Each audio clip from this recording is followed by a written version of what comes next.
Bueno, vamos a ver el tema del curso de ecografías que organizó el doctor Tormos, referente a malformaciones digestivas. Bueno, es un tema un poco complejo porque en un mismo espacio, en el tubo, bueno, en la zona digestiva, hay muchos órganos diferentes de varios sistemas, y entonces, al final, todas estas anomalías tienen una sola expresión, que es el quiste, la zona econegativa. Y entonces, al final, lo que ocurre es que, bueno, pues tenemos solamente una expresión, que es cuando vemos algo parecido a un quiste, y nos es difícil hacer un diagnóstico diferencial entre qué es lo que puede ser, porque pueden ser muchas cosas y a veces no hay capacidad prenatal de poder diferenciarlo, y nos tenemos que esperar postnatalmente a hacer pruebas o hacer incluso pruebas complementarias para poder llegar a un diagnóstico. Pero yo lo que os voy a intentar dar es, dentro de esa dificultad en hacer un diagnóstico diferencial, vamos a intentar buscar aquellos aspectos que son claves, algunas palabras claves que puedan ayudarnos en hacer un diagnóstico diferencial. Pese a ello, muchas veces no vamos a poder, y nos vamos a quedar con un diagnóstico de sospecha o un diagnóstico de sospecha entre varias cosas.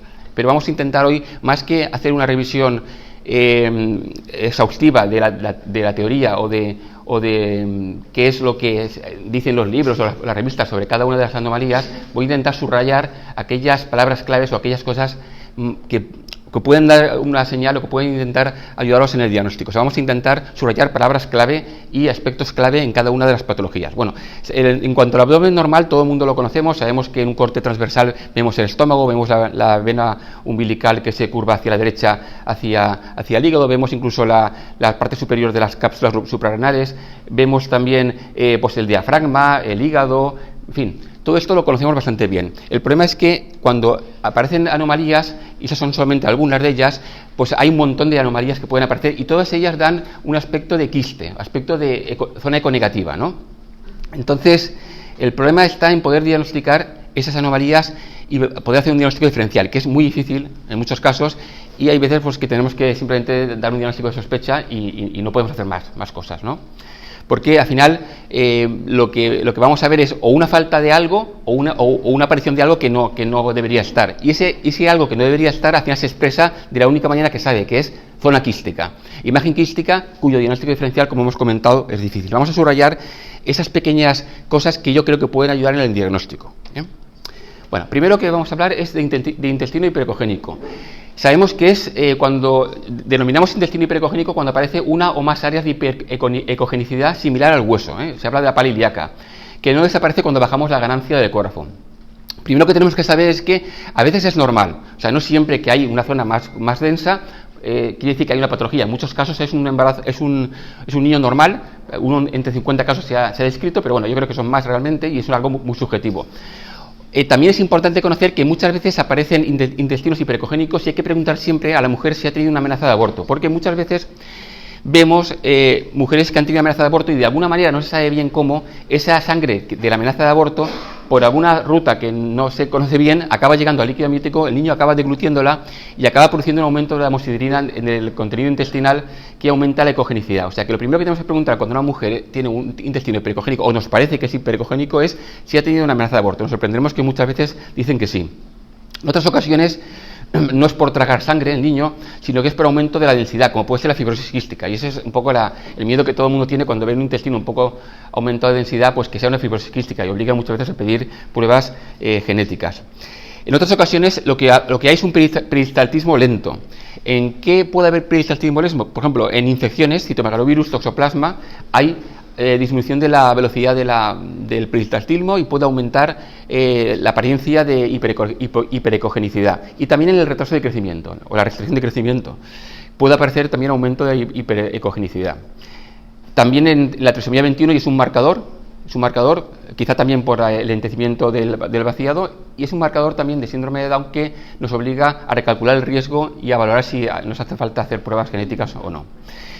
Es importante también saber que se combina, una de las complicaciones que pasa cuando hay una obstrucción o cuando hay una dificultad en vaciado del intestino es, aparte de la obstrucción intestinal, la posibilidad de que se perfore. Siempre que tenemos que pensar, y ahora lo vamos a ver, cuando hay el lentecimiento del vaciado, cuando hay obstrucción, cuando hay cualquier dificultad en el funcionamiento adecuado del intestino, que puede haber siempre una perforación, y esa perforación da lugar a una peritonitis meconial, que ahora la vamos a comentar. Ya tiene unas consecuencias y unas imágenes inespecíficas. Fijaros, intestino hipercongénico. Estas son imágenes de intestino hipercongénico. Lo que se ve es un poco subjetivo, porque realmente muchas veces nos parece y no sabemos bien definirlo si es o no, pero bueno, son imágenes que os pongo y tenemos que tener en consideración lo que hemos comentado antes. Bueno, vamos con la peritonitis meconial. Sabemos que cuando uno le dice peritonitis piensa que es una infección. No, la peritonitis meconial del feto no es una infección, es una peritonitis química que es estéril, pero pese a que es química, tiene sus consecuencias. De hecho, al ser química, tiene un buen pronóstico y el tratamiento suele ser la observación y normalmente suelen ir bien. Pero el hecho de que sea una peritonitis, aunque sea estéril y química, producida, como hemos comentado antes, por perforación, tras una situación de obstrucción, sea cual sea la causa, da lugar a que haya una reacción del cuerpo intentando taponar ese agujero y da lugar a calcificaciones y fibrosis en la zona de perforación. O sea que podemos ver calcificaciones y fibrosis en la zona intestinal, ascitis e incluso derrame pleural. Pueden aparecer zonas de adherencia, pseudoquistes, asas dilatadas de intestino hiperecogénico y polidramnios, que es asociado a la causa que lo produjo, porque si la causa es una obstrucción, la obstrucción puede dar lugar a polidramnios. Puede haber un intestino hiperecogénico como causa y puede haber asas dilatadas como causa de la obstrucción. Y entonces eso lo vemos también. O sea, vemos la consecuencia, que es la peritonitis, y podemos ver la causa que lo produjo, que es todo esto, la obstrucción intestinal. Como hemos comentado, tiene buen pronóstico, salvo que la causa sea la fibrosis quística, que ahí sí que se muere en el 50%, y el tratamiento suele ser observación. No hace falta finalizar el embarazo, hay que esperar a que llegue el final del embarazo, y normalmente posparto suelen evolucionar bastante bien. Dependiendo un poquito de la causa, que si la causa es una obstrucción, pues habrá que tratar la obstrucción y habrá que ver si hay que operarlo, pero bueno, en cuanto a la peritonitis no tiene mal pronóstico, no es una peritonitis infecciosa, sino que es química y reactiva a esas sustancias que se liberan en el intestino. Bueno, otro tema que nos interesa saber es el tema del tamaño del estómago, la importancia del tamaño del estómago. ¿Por qué? Porque el estómago, bueno, fisiológicamente sabemos que aparece a partir de la semana 9, que a partir de la 16 el llenado del estómago es por devolución y antes por secreción, pero fijaros que si queremos ver el estómago, tenemos tablas para ver el estómago, pero hay una tabla que es incluso mejor, que es la relación entre el estómago y el perímetro abdominal, ese ratio entre el estómago y el perímetro abdominal. Y cuando el ratio aumenta, pues tenemos más posibilidades de que sea una atresia pilórica, y cuando disminuye, tenemos más posibilidades de que sea que desaparezca el estómago, como por ejemplo una atresia de esófago. O sea que tenemos dos circunstancias: cuando hay ausencia de estómago y cuando el estómago está dilatado. Vamos a empezar por el final. Cuando está dilatado, ¿qué puede ser? Pues puede ser por una atresia pilórica, es decir, que haya una dificultad en el vaciado del estómago y haya, o a veces incluso atresia en el duodeno también puede aumentar el tamaño del estómago, o una atresia o una disminución en el vaciado del intestino. Cuanto más alto, más posibilidades de que el estómago está afectado. Es decir, cuando vemos el estómago aumentado de tamaño, hay que pensar no solamente en que puede haber una obstrucción en el píloro o más bajo en el duodeno, que ahí habría una doble burbuja, sino que incluso las obstrucciones intestinales altas pueden dar lugar también a aumento del volumen del estómago. Cuando es lo contrario, cuando es una disminución del estómago, la cosa es más complicada, porque puede ser que haya una dificultad en tragar, por ejemplo, un labio leporino, una enfermedad neuromuscular en la cara, algún problema facial, o sea que hay que mirar la cara un poco a ver qué pasa al feto. Puede ocurrir que haya un estómago que haya migrado, que no esté porque no esté ahí, esté en otro sitio. Por ejemplo, en el caso de la hernia diafragmática, puede ocurrir que haya una no comunicación y por eso no entra el líquido amniótico en el estómago, por ejemplo, en la atresia de esófago. Puede ocurrir que haya una compresión y también dificultad en paso del líquido amniótico al estómago, como por ejemplo en los tumores mediastínicos o del corazón. Es decir, todo eso produce un polidramnios. Pero también puede ocurrir que pase lo contrario, que no haya líquido amniótico, como por ejemplo en un oligoamnios por un retraso de crecimiento. En ese caso habría oligoamnios. Bien, habrá que ver el estómago siempre, y cuando se plantee aumento o disminución, haremos el ratio con el perímetro abdominal y valoraremos si puede haber alguna cosa anormal. Es un indicio de que puede haber algún problema. Uno de ellos, la atresia de esófago, que normalmente puede aparecer con o sin fístula traqueoesofágica. Fijaros, hay una tríada, que es la ausencia de estómago, como hemos comentado, estómago pequeño, del ítem anterior, el bolsón en el fondo del esófago, ¿vale? y el polidramnios. Eso sería lo ideal. El problema es que eso no aparece casi nunca. Lo más frecuente que aparece es el bolsón en el fondo del saco esofágico, que aparece en el 90% de los casos, y solamente se ve claramente a partir de la semana 25 y sobre todo a partir de la resonancia, que es la que mejor ve, ¿no?, el bolsón esofágico. Pero la ausencia de estómago solamente aparece en el 10% de las atresias de las fístulas traqueoesofágicas, y ahora veremos por qué después. Y el polidramnios es una consecuencia de la falta de comunicación y la falta de paso de líquido amniótico al estómago. Como es difícil, como esta tríada es difícil, pues prácticamente en un tercio, un cuarto de los casos diagnosticamos, en el resto de los casos no podemos diagnosticar, o sea que es complicado diagnosticar. Hay que tener muy presente que la fístula traqueoesofágica y la atresia de esófago se asocian mucho a otras anomalías, tanto gastrointestinales, como cardiovasculares, como urogenitales, como óseas, como el Bacter y anomalías cromosómicas, con lo cual hará falta ver muy bien el feto en toda su extensión y sobre todo hacer un cariotipo, o sea que la fístula traqueoesofágica requiere cariotipo, eso es importante. Como hemos comentado, se diagnostica poco porque es difícil, ¿por qué? Pues mirar, bueno, esa es otra imagen, la imagen anterior veis aquí un estómago pequeño, un bolsón aquí a la derecha esofágico, más imágenes de estómagos pequeños, de bolsones esofágicos. Pero fijaros, esas son la clasificación de fístula traqueoesofágica de De Jong. Fijaros que realmente aparece en rojo ausencia de estómago solamente en dos variedades, que tienen el 7 y el 2%, con lo cual en el 10% de los casos no tendremos estómago, tenemos un estómago muy pequeño. Sin embargo, el bolsón, o sea, la ausencia de paso de líquido amniótico por el esófago, aparece en la variedad A y C, que equivale al 90%, con lo cual al final lo que vemos es que el dato de bolsón esofágico es el 90% y el dato de estómago ausente es el 10%, con lo cual si queremos diagnosticar fístulas por estómagos ausentes se nos va a pasar el 90%. Tenemos que intentar ver siempre si encontramos un bolsón esofágico, aunque es complicado, y si hay duda, pues habrá que hacer una resonancia, sobre todo a partir de la semana 25, que es cuando mejor lo vamos a ver.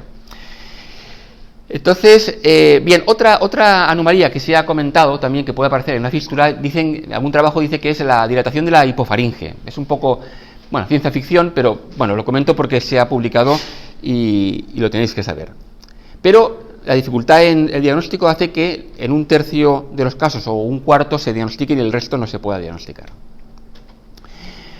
Otra cosa que es importante que conozcamos es el gastrosquisis y encefalocele. Fijaros que fisiológicamente hay una hernia normal que aparece hasta la semana 9-10, ¿verdad? Que todo el mundo conoce que es la hernia fisiológica, en la que aparece contenido intestinal, digamos, en la zona donde se va a realizar el cierre del cordón umbilical, esa zona de vitelina, donde está la vesícula vitelina, y entonces eso regresa a partir de la semana 10, pero en muchos casos no regresa, sobre todo cuando hay situaciones como anomalías cromosómicas, algún otro síndrome de macrosomía, y bueno, pues se queda ahí, se queda en esa zona, y entonces esa falta de restitución del intestino desde el saco vitelino va a producir un onfalocele. La gastrosquisis es otra cosa diferente. La gastrosquisis es una disrupción vascular por un daño, una afectación de la arteria onfalomesentérica derecha, y entonces es un daño vascular. El onfalocele es una falta de restitución, la gastrosquisis es un daño vascular. El onfalocele estará centrado, la gastrosquisis está más localización paraumbilical derecha. Y el onfalocele, sin embargo, centrado dentro del cordón cubierto por amnios y peritoneo. La edad, el onfalocele en mujeres mayores, porque aumenta el riesgo de síndrome de Down y de otras anomalías, ¿vale? Y la gastrosquisis en mujeres jóvenes, o sea, lo contrario, o sea, hay diferencias importantes. La onfalocele asociado a cariotipo anormal, cromosomopatías, la gastrosquisis no asociado a cromosomopatías. El onfalocele asociados a síndromes, sobre todo de macrosomía, como el Becky-Weidemann, ¿verdad? Que aprovecho para decir que una de las cosas que nos indica que puede haber un Becky-Weidemann es la macroglosia, o sea, una lengua que se sale un poco hacia afuera. Cuando veamos una boca con una lengua un poco hacia afuera que nos está enseñando la lengua, hay que pensar en un Becky-Weidemann, y sobre todo si tiene onfalocele ya, pues seguro que sí. Mientras que la gastrosquisis no se asocia a síndromes ni a anomalías cromosómicas, o sea que tiene una serie de diferencias. Imágenes de onfalocele, ¿verdad? Imágenes de gastrosquisis con esa zona como coliflor, ¿verdad? Una imagen en coliflor. Y bueno, no sé qué, bueno, no ha salido bien la imagen, Tiene que haber otra cosa, pero bueno, aquí vemos más imágenes y lo que os quería comentar es que el pronóstico de la gastrosquisis sobre todo tiene que ver con la dilatación de las asas, ¿verdad? Entonces, hay varias cosas que se han virado para intentar correlacionar cuando hay una gastrosquisis en la que hay asas fuera, que todo el mundo entra en pánico y se cree que el líquido amniótico es como una especie de ácido sulfúrico que se come las asas, y entonces hay que sacar al niño rápido y hay que hacer una cesárea porque se está corroyendo las asas. Entonces esa es la opinión general de la gente, entran en pánico, y entonces la correlación entre que haya una posibilidad de problemas postnatalmente y que haya imágenes interiores, imágenes en el feto, se han mirado 3 o 4 cosas. Una de las cosas que se han mirado es la dilatación de las asas, y se ha visto que realmente, bueno, cuando las asas miden más de 8 milímetros, eso ya es un indicio de que algo no está bien, pero sobre todo las asas intraabdominales, no las extraabdominales, que también, pero sobre todo las intraabdominales. Fijaros que lo que más correlaciona el pronóstico es la dilatación intraabdominal de más de 8 de ancho, y se habla de 14-20 de largo, pero sobre todo quedaros con la anchura de más de 8, que viene de tablas que tenía que haber salido ahí, no ha salido, pero son tablas que os lo puedo pasar si queréis, de intestino y estómago. Más de 8 milímetros se considera dilatación, grosor de la pared de más de 3 o 4 milímetros, y sobre todo participación de otras vísceras como el hígado y el estómago. Eso tiene mucha importancia, con dilatación gástrica y también polidramnios. Fijaros que cuando comparamos la dilatación, por eso os lo he puesto en rojo, cuando comparamos la dilatación intraabdominal de la extraabdominal, el riesgo relativo de que haya postnatalmente algún problema es 4 en el caso de la dilatación intraabdominal y 1 en el caso de la extraabdominal, con lo cual lo que hay que fijarse es la dilatación intraabdominal, no la extraabdominal. Entonces, aunque veáis unas asas fuera dilatadas, tiene más importancia cuando hay asas dentro dilatadas. ¿Y qué tenemos que hacer? Hemos comentado que la gente entra en pánico y todo el mundo dice que hay que acabar rápido el embarazo, hay que hacer una cesárea. Entonces yo he visto montones de indicaciones de cesáreas injustificadas y de adelantos del parto injustificados, porque todos los trabajos que se han publicado ni dicen que haya que adelantar el parto ni dicen que haya que hacer una cesárea. Y ahora os pondré una imagen que lo vais a ver enseguida. Todos los trabajos dicen que no hay ninguna evidencia ni de que haya que adelantar el parto ni que haya que hacer cesáreas, pueden parecer un parto vaginal. Y el que no se lo crea, pues aquí vemos un vídeo. Vamos a ver un vídeo de un parto aquí, en el hospital. Si sale, vamos a esperar que sí. Y si no sale, lo pongo de otra manera. A ver, sí. Bueno. A ver.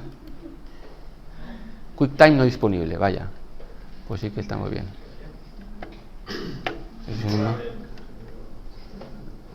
Oh, qué mal. No, pues a ver si... pues... A ver. Tenía previsto, pero no sé. A ver si... Vale.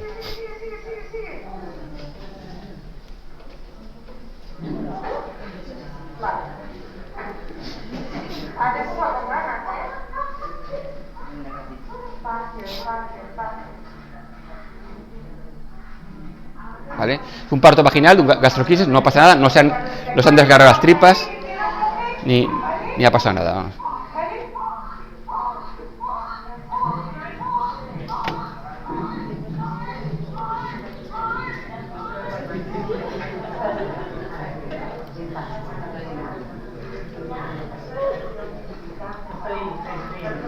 Bueno, es un parto vaginal con gastrosquisis, y ni se han desgarrado las tripas, ni se han arrancado las tripas, ni se han... no hay ningún problema. O sea, el parto puede ser vaginal con gastrosquisis y a término. Quedaros simplemente con ese dato. Cuando hay una gastrosquisis no hace falta adelantarlo y no hace falta que sea cesárea, puede ser parto vaginal. Creo que sigue.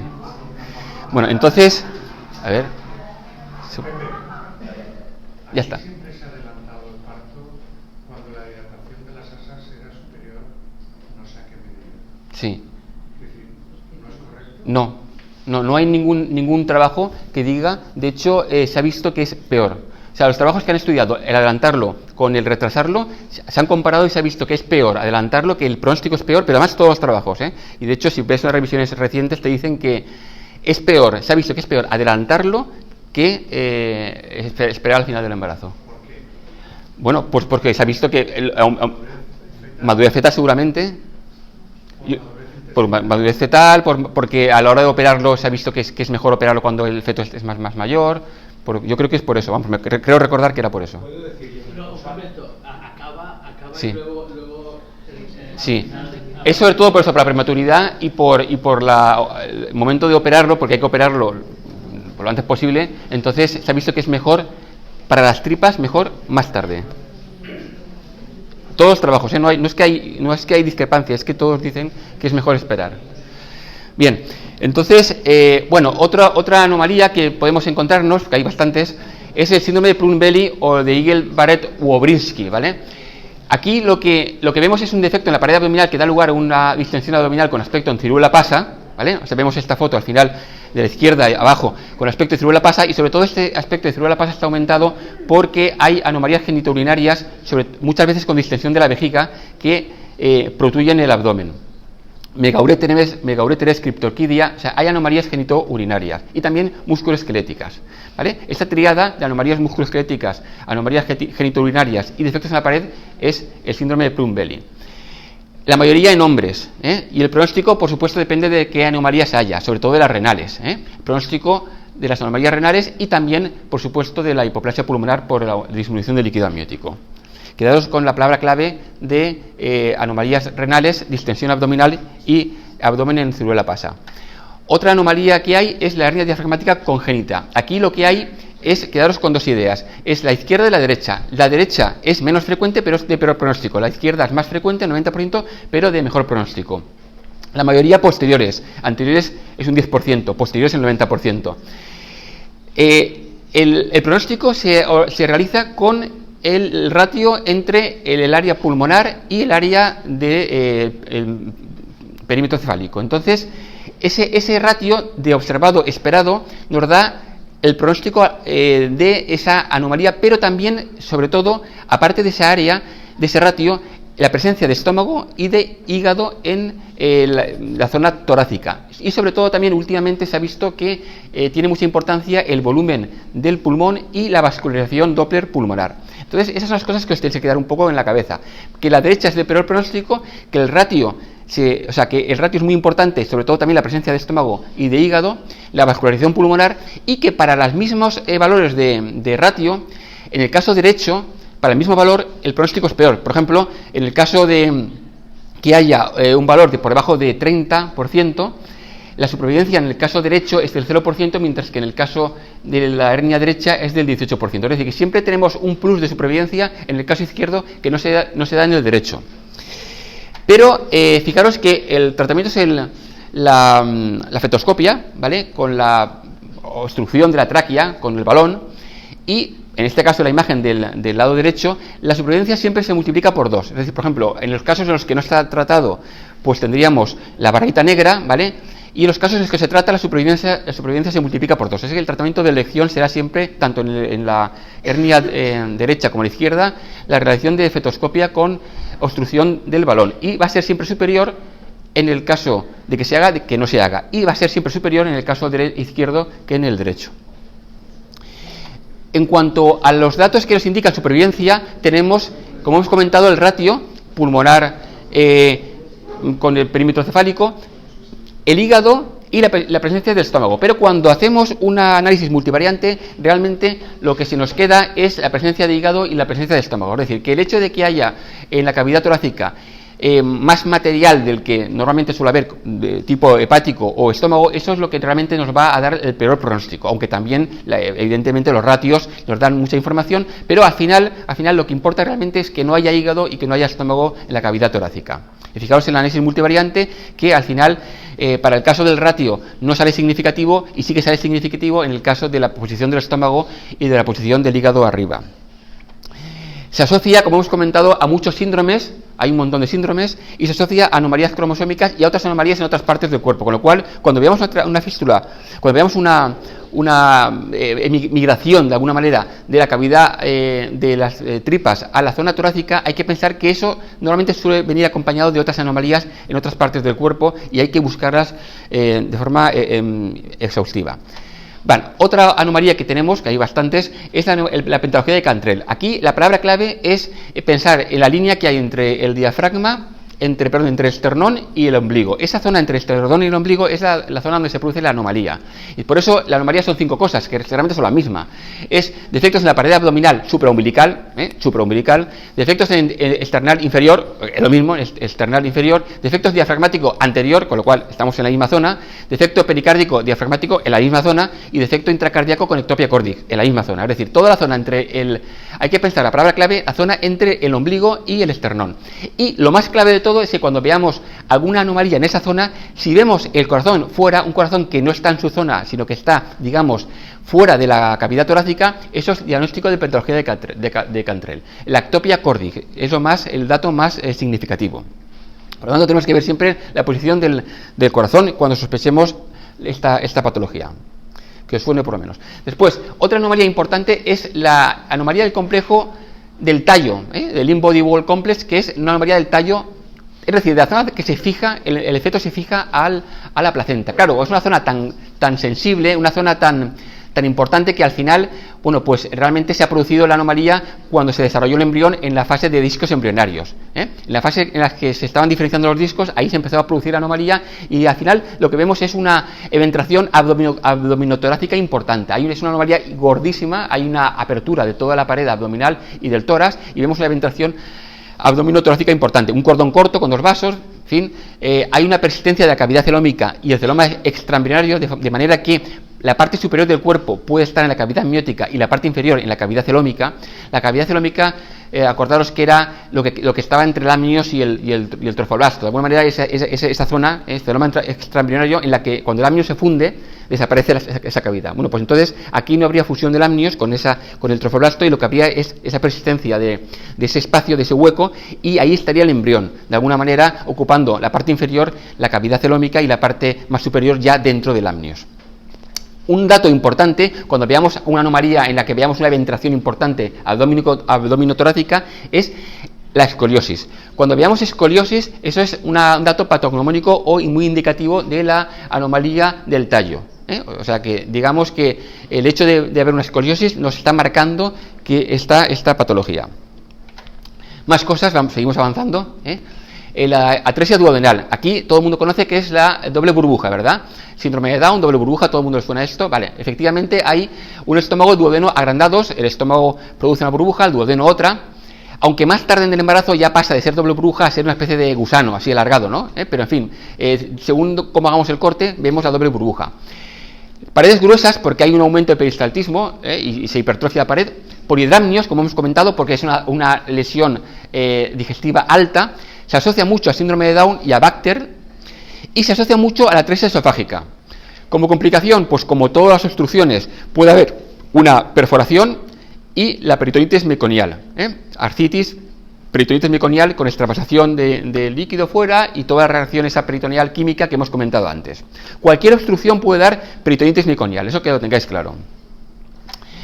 Fijaros que una variedad de ella es el páncreas anular. Entonces, ¿cómo lo sabremos? Bueno, pues que entre las dos burbujas, de alguna manera, veremos una banda fibrosa hiperecogénica que nos está indicando que ahí hay un páncreas anular que está constriñendo en la zona media del duodeno. Es una variedad de la anterior, que sepáis que si aparte de ver la doble burbuja vemos una zona hiperecogénica entre las dos burbujas, pues es un páncreas anular, que se asocia a su vez a un montón de anomalías, etcétera, etcétera. Otra anomalía que nos interesa saber, atresia del píloro. Aquí la atresia es más superior, más caudal. Entonces vemos que el estómago es más grande todavía. ¿Por qué? Pues porque la atresia está producida más arriba, cuando más arriba, más posibilidad de que haya polidramnios y estómago más agrandado. Un estómago muy grande nos indica posibilidad de atresia del píloro. Paredes engrosadas de nuevo, polidramnios de nuevo, todo eso es igual, Complicación, lo mismo, peritonitis, perforación, arcitis, peritonitis meconial, como hemos comentado antes. Cualquier obstrucción, posibilidad de peritonitis meconial, con todo lo que hemos comentado antes.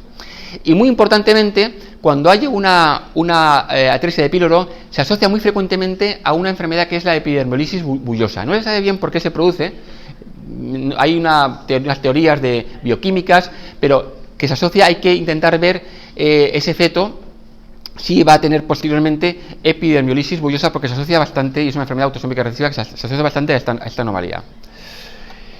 Más anomalías que nos interesa saber. Vamos bajando. Atresia o estenosis ileoyeyunal. Cuando más arriba estemos en la anomalía del intestino, aquí hablamos de intestino delgado, cuando más arriba estemos, más posibilidades hay de que haya polidramnios, ¿verdad? Y dilatación del estómago. Entonces, fijaros que fisiológicamente el peristaltismo aparece en la semana 18.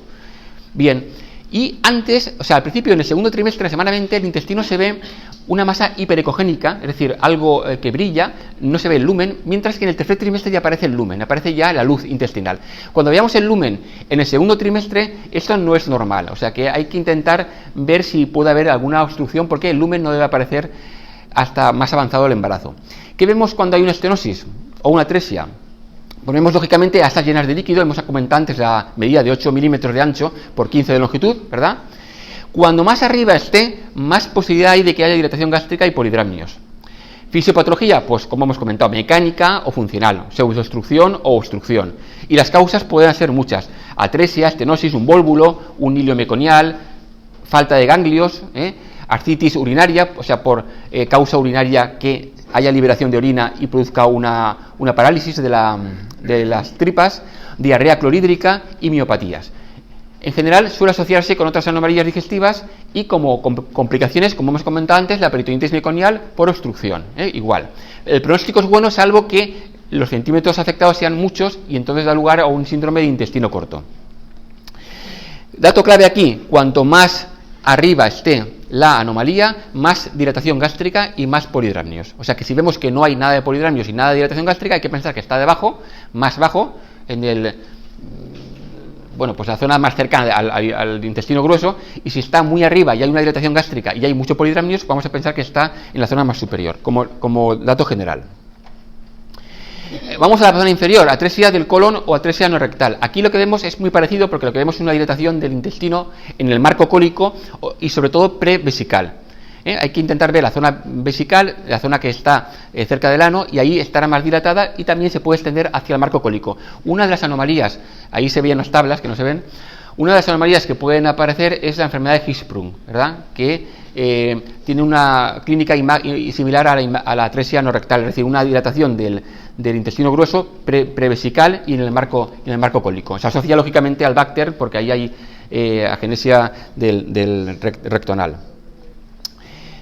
Importante: duplicación intestinal. La duplicación intestinal vuelve a ser lo mismo. Vemos un quiste, vemos una imagen de quiste. Entonces, en fin, ¿qué podemos ver ahí que nos dé alguna pista? Pues bueno, son estructuras quísticas o tubulares, que están adyacentes a las asas intestinales.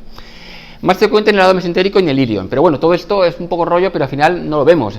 Bueno, pues típicamente esas imágenes quísticas suelen presentar peristaltismo, y paredes gruesas. Bueno, pues es un dato que nos puede orientar. Paredes más gruesas y un poco de peristaltismo. A veces comunican con el asa, en el 80%, y son redondeadas, y si comunican, perdón, son tubulares, y si no comunican son más redondeadas, que es lo más frecuente. Y se suele asociar a MAC y anomalías renales. Pero a fin de cuentas lo que vemos es una imagen quística parecida a todo lo demás que vamos a ver. Lo único que nos indica la posibilidad de que haya una duplicación es que haya peristaltismo e imágenes engrosadas, paredes engrosadas. Divertículo de Meckel, muy rápidamente, es la más frecuente de todas, pero como es asintomática nadie se entera. Aparece en el 2% de la población, pero a veces vemos un quiste que puede ser un divertículo de Meckel. El vólvulo, importantemente, es una dilatación intestinal característica en la que, al contrario del anterior, no hay peristaltismo. Datos que nos pueden hacer pensar que hay un vólvulo. Signo del remolino o del caracol y del grano de café. Vemos como una imagen de un asa que hace como una especie de ensaimada, una especie de remolino, ¿verdad? Cuando hay polidramnios suele ocurrir a niveles más altos, pero aquí en general suele haber siempre obstrucción, y entonces es frecuente que haya una perforación, ascitis y peritonitis meconial. Hay que finalizar, cuando vemos esta imagen hay que finalizar urgente el embarazo, porque eso sí que, en fin, puede dar complicaciones importantes. Entonces, cuando veamos una imagen de signo de remolino o de caracol, o sea, una asa dilatada, pero que no es ya una asa dilatada, sino que esa asa hace una especie de círculo y hace como un remolino, lo vemos en alguna imagen aquí, o un grano de café como aquí, entonces hay que pensar que eso es un vólvulo y hay que finalizar por cesárea urgente. A veces vemos, fijaros aquí que bien se ve ese signo del remolino, ¿verdad? Y en el medio del remolino vemos un ovillo vascular, que también es patognomónico de esta patología. Vemos una asa que da como un círculo como una ensaimada, mallorquina, ¿verdad? Y dentro hay como una especie de zona vascular, ¿eh? O sea, todo esto son datos que nos pueden hacer pensar en un vólvulo. Si lo vemos, hay que finalizar el embarazo por cesárea urgente. Signo del café, de grano de café, ¿verdad? El bolino, caracol, grano de café. Otra anomalía, cuando vemos un estómago, un intestino empanado de abejas, así como si fuera muchas dilataciones, pero muy pequeñitas y muy grandes, o sea, muy pequeñitas y muy extendidas, perdón, como si fuera un panal de abejas, hay que pensar en diarrea clorhídrica congénita, que es una dilatación generalizada de las asas. No hay un punto concreto que esté mal, sino que es todas las asas dilatadas en forma de panal de abejas por un defecto autosómico recesivo en el transportador entre cloro y bicarbonato. Es un efecto enzimático, hay una pérdida de electrolitos y típicamente esa imagen en panal de abejas. También, en fin, asas dilatadas, lo mismo que siempre, pero bueno, aquí vemos un panal de abejas, no se puede orientar. Algo nos parece con panal de abejas, pues hay que pensar en eso, por lo menos pensarlo. Quistes. Primero, antes de empezar con los quistes, a partir de la semana 30 y hasta la 38, y si es mujer, pensar en quiste de ovario, porque son muy frecuentes. O sea, de la 30 a la 38, quiste de ovario, casi seguro si es mujer. Quistes mesentéricos y omentales. La imagen no es patognomórica, son quistes que son mediales, uni o multiloculares, pero son normalmente, muy frecuentemente multiloculares y de origen linfático. O sea, simplemente que sepamos que el quiste mesentérico o omental muy frecuentemente es de tipo linfático y multiquístico. Quistes ováricos, hemos comentado, son los más frecuentes, aparecen hasta en un tercio de las autopsias y son autolimitados, aparecen, desaparecen, se van, vuelven, porque son hormonodependientes. Como son hormonodependientes, dependen de la placenta. Si la placenta es más grande, habrá más posibilidades de quistes. Por ejemplo, placentas de diabéticas o placentas de isoinmunización. Son placentas más grandes, placentas que producen más hormonas y más posibilidad de que haya quistes en los ovarios.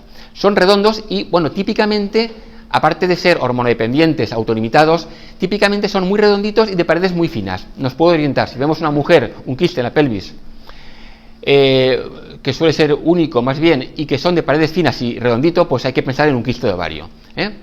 Siempre un dato también para que lo sepamos. Se pueden complicar y el miedo es que se complique, y si se complica, dar lugar a una pérdida del ovario y un compromiso, reproductivo para toda la vida. Pero claro, ¿cómo sabemos si se torsiona? Pues alguien ha hablado de que se hace más denso, que se hace más... Son cosas ya de ciencia ficción que uno no puede decir, es que se ha torsionado porque lo veo un poquito más denso, pero se ha hablado de que si está un poquito más denso, con zonas ecopositivas en su interior, puede ocurrir que sea una torsión del ovario. Sería una cesárea urgente para evitar la pérdida de ese ovario. Formaciones quísticas hepatobiliares, quistes hepáticos y colédocos. Rápidamente, el hepático tiene mejor pronóstico, el de colédoco peor pronóstico. ¿Por qué? Porque se complica más. El hepático aparece en el parénquima hepático, el del colédoco en el hilio hepático. El hepático, paredes más finas, el del colédoco, paredes más gruesas. El hepático no comunica con el árbol biliar, el del colédoco sí que comunica con el árbol biliar. El hepático aparece asociado a poliquistosis renal, el otro no, y sobre todo que tiene peor pronóstico. Peor pronóstico, ¿por qué? Pues por ejemplo, a la hora de resolución se van en el doble de veces que el del colédoco, y a necesidad de cirugía también es el doble. O sea que los de colédoco con el hilio suelen tener peor pronóstico. Simplemente que os quedéis con esa imagen, pronóstico peor. Otros quistes, quiste pancreático, quiste esplénico, pues al final si se hace muy grande no sabemos dónde está. La única solución es que no sea muy grande y que lo veamos localizado en esa zona, la zona que creemos que es el hígado, el páncreas, o en la zona que creamos que es el bazo. Si lo vemos en esa zona, podemos pensar que es esplénico o pancreático. Si crece mucho, pues evidentemente no lo vamos a poder saber. Son redondos y de paredes finas. Pues muy bien. Pero lo demás también. Vesícula ausente y duplicada. Vesícula ausente. Cuando es ausente hay que hacer un estudio cromosómico porque se asocia a anomalías cromosómicas. O sea, cuando no veamos vesícula hay que hacer estudio cromosómico. Aparece en el 20% de atresis biliares, enfermedades como la mucoviscidosis, y se asocia a cromosomopatías y atresia duodenal. Hay que hacer estudio cromosómico cuando hay vesícula ausente. Lo contrario, vesícula duplicada. También puede pasar. No tengo el dato de si está aumentado o no la cromosomopatía, pero bueno, que sepamos que puede haber una vesícula duplicada como en este caso. Calcificación hepática, vemos a veces calcificaciones hepáticas. Cuando es aislada, cuando no hay nada más en ninguna parte del cuerpo, no hay ningún problema, no hay que hacer nada, ni cariotipo ni nada. Lo que pasa es que a veces se asocia a infecciones, peritonitis, en fin, y otras anomalías cromosómicas, con lo cual, que suelen dar más anomalías en el cuerpo. Con lo cual, si no hay nada, no hay que hacer ningún estudio más y dar tranquilidad a la mujer. Si hay algo más, pues hay que seguir estudiando. Pero aislada no tiene ninguna importancia. Vamos terminando. Tumores hepáticos, simplemente hay muchas variedades. La más frecuente son los hemangiomas, que hay zonas vasculares en ellas, ¿verdad? Otras tumoraciones pueden aparecer, por ejemplo, en la cavidad abdominal, pero simplemente que sepamos que cuando son tumores heterogéneos hay que pensar en teratoma, ¿verdad? Cuando son tumores que están en la zona del riñón hay que pensar en un neuroblastoma, por ejemplo, si está en la zona adrenal. Pero, en fin, a fin de cuentas, cuando tengan vasos hay que pensar en hemangio algo, pero son datos que nos pueden orientar, ¿eh? Esa heterogenicidad puede orientar a teratoma, los vasos a hemangios, pero al final es difícil saberlo, ¿no? Hasta que no se hace una resonancia o postnatalmente no se puede saber. Un caso especial de tumor de teratoma es el fetus in feto, que es un teratoma muy evolucionado, tan evolucionado que aparece un feto dentro. Entonces no sabemos si es un teratoma muy evolucionado o es una gestación monocorial biamiótica en la que un feto es incorporado al otro gemelo. La mayoría de veces es abdominal y la mayoría de veces es retroperitoneal. Lo clave para diagnosticar esto es que aparece una columna vertebral segmentada, es decir, no vemos un teratoma heterogéneo, sino que dentro de ese teratoma heterogéneo vemos una columna vertebral segmentada. Cuando veamos una columna vertebral segmentada, ya no diremos que es un teratoma, sino que diremos que es un fetus in feto. ¿De acuerdo? Simplemente que os quedéis con esa idea, que no es más que para mi punto de vista, un teratoma muy avanzado en el que la diferenciación se produce exhaustivamente y da lugar a casi un feto. La columna vertebral segmentada nos indica que es un fetus in feto. No olvidar secuestro pulmonar.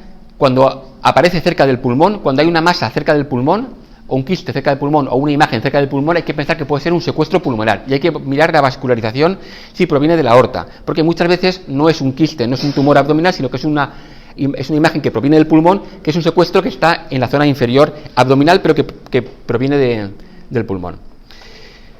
Y vamos con las anomalías vasculares. Dos solamente os voy a comentar. La vena umbilical derecha persistente. Hay dos variedades. La de recorrido intrahepático y la de recorrido sin recorrido intrahepático. La de recorrido intrahepático es la que todo el mundo conoce, que vemos una vena umbilical que en vez de aparecer recta por su sitio, aparece entre la vesícula biliar y el hígado. Cuando veamos una vena umbilical que aparece entre la vesícula biliar y el hígado, es una vena umbilical derecha persistente. No tiene ninguna importancia, no hay que hacer nada, ni cariotipo ni nada. No tiene absolutamente ninguna importancia, ni una consecuencia, ni nada de nada. Hay ductus, hay todo, no hay afectación cardíaca ni nada. Cuando no hay recorrido intrahepático, no hay ductus, y entonces esa vena umbilical derecha persistente se conecta con la circulación a través de venas periféricas, o bien hacia el corazón, o bien hacia la cava inferior, o bien hacia la ilíaca. En esos casos hay frecuentemente sobrecarga cardíaca, puede haber cardiopatías y se asocia con cariotipo anormal en una proporción importante, con lo cual, cuando veamos una genesia de ductus, una sospecha de que hay una persistencia de vena umbilical derecha, hay que hacer un cariotipo. Muchas veces cuando vemos ausencia de ductus son venas umbilicales derechas persistentes que no comunican, que no forman ductus y comunican con la circulación sistémica por otros lados, y hay que hacer cariotipo. Vemos esa imagen, la imagen de una vena umbilical derecha de tipo más frecuente, que es cuando aparece entre la vesícula biliar. Cuando aparece entre la vesícula biliar y el hígado, aparece por la zona derecha, por al lado contrario de la vesícula biliar. Eso no tiene ninguna importancia y es una vena umbilical derecha persistente, la más frecuente. No hay que hacer cariotipo, no hay que hacer nada. Eso es la variedad más frecuente. Y esta es la otra variedad. Cuando hay agenesia de ductus, ahí sí que hay muchas veces sobrecarga cardíaca porque se elimina el esfínter que frena la avalancha de sangre sobre el corazón, y a veces puede haber sobrecarga cardíaca, aunque yo no lo he visto nunca, pero es lo que dicen. Y ahí sí que hay que hacer estudio cromosómico. Por último, os comento la variz umbilical. Hay veces que en la entrada del abdomen vemos una zona dilatada y no es más que una variz umbilical. ¿Cuándo diagnosticamos variz umbilical? Cuando la vena umbilical es más del 50% que la porción no dilatada. Otra gente dice 8 milímetros, otra gente más de 2 SD de la media. En fin, cuando veamos que es grande, nos llama la atención, es una vena umbilical, una variz de la vena umbilical intraabdominal. Es importante porque hay que hacer un cariotipo. Aparece una chorrada, parece una cosa que no tiene importancia, pero se asocia con anomalías cromosómicas, con retraso de crecimiento, con muerte fetal por trombosis y a veces vemos un fenómeno de aliasing, de turbulencias interiores, y tiene un cierto mal pronóstico y hay que hacer cariotipo. Cuando no hay nada más que eso, pues normalmente el pronóstico es bueno, y hay veces que incluso hasta se va. Pero en fin, que los trabajos dicen que que se asocian anomalías cromosómicas y que tenemos que hacer un cariotipo. Aquí vemos diferentes estudios que hablan de anomalías cromosómicas, mortalidad fetal, retraso de crecimiento, etcétera, etcétera, y en fin, y sí que hay datos publicados de que hay fetos con anomalías cromosómicas y con mortalidad y con retraso de crecimiento. Por lo tanto hay que estudiarlo, aunque parezca una tontería, hay que estudiarlo importantemente. Más ejemplos de varices intraumbilical, ¿verdad? Y ya está. Bueno. El problema de las anomalías intestinales es que nos quedamos con un diagnóstico diferencial. Al final hay varias cosas que pueden ser y muchas veces no sabemos exactamente qué es lo que puede ser, porque no es fácil saber la anomalía que es, salvo en casos muy concretos. El vólvulo, se veía esa imagen en caracol. Hay datos que sí que nos pueden permitir saberlo, pero otras veces, sobre todo en caso de quistes o de tumores, muchas veces pues aún con la resonancia nos vamos a quedar sin saberlo. Entonces, pero bueno, en fin, que sepamos esas pinceladas de más frecuencia que nos pueden orientar a que el diagnóstico diferencial lo hagamos, en vez de entre 20 cosas, entre 2 o 3.